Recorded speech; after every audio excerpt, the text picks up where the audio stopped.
Welcome! Today, we are going to explore ice and what makes it so slippery. Winter weather can bring some slippery conditions.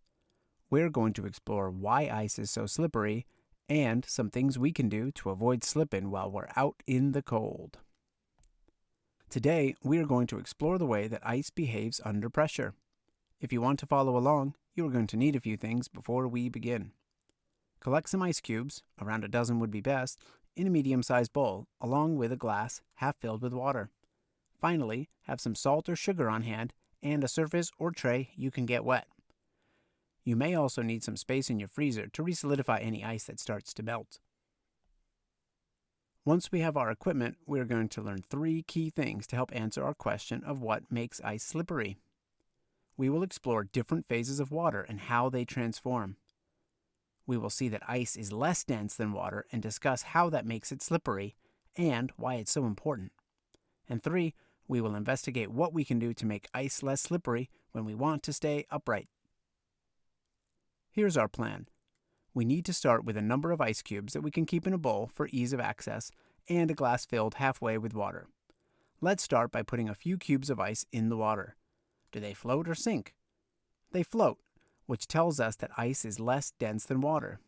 This is actually a key reason why ice is so slippery.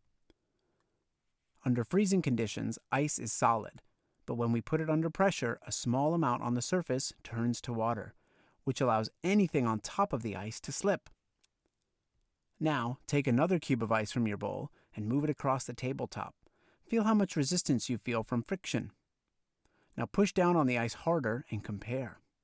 If you push hard, the ice may even slip away from you. Now, what makes ice so slippery is the layer of water on the surface. So can you think of ways we could make it less slippery? What if we added something rough and gritty to provide some traction? Can you think of anything? One thing that works really well is salt, which works 2 ways, by adding some grit to the surface and by melting the ice. Let's test this by taking 3 cubes of ice from your bowl and putting them on your tray. On the first, sprinkle some salt.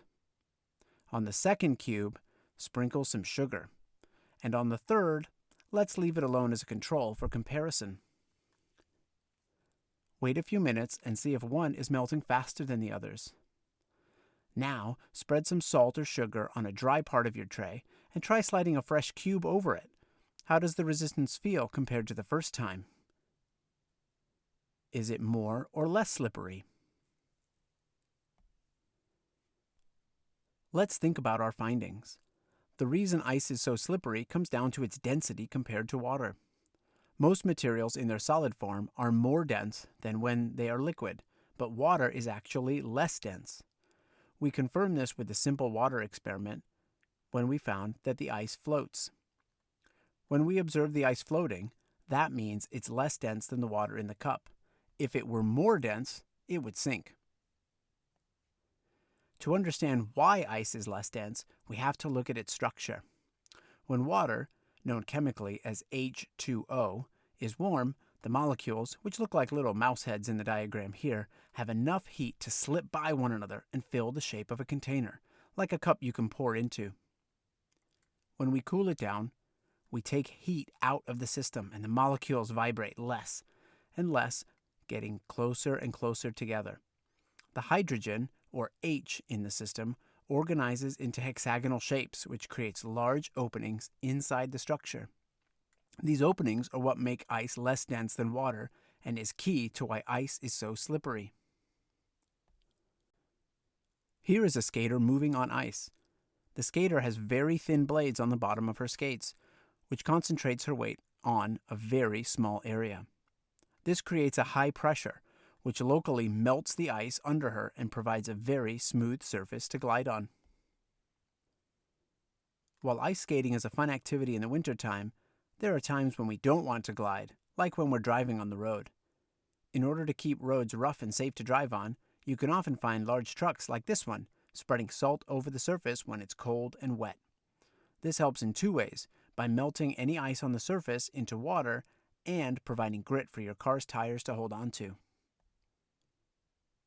To summarize, we learned that water is a very unique material that has a solid that is less dense than its liquid.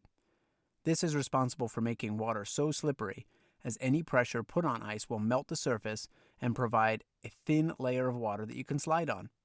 If you want to make a surface less slippery, you can add some gritty material.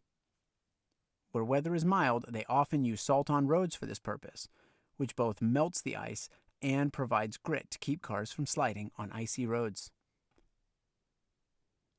Thanks so much for watching. We hope you liked today's video.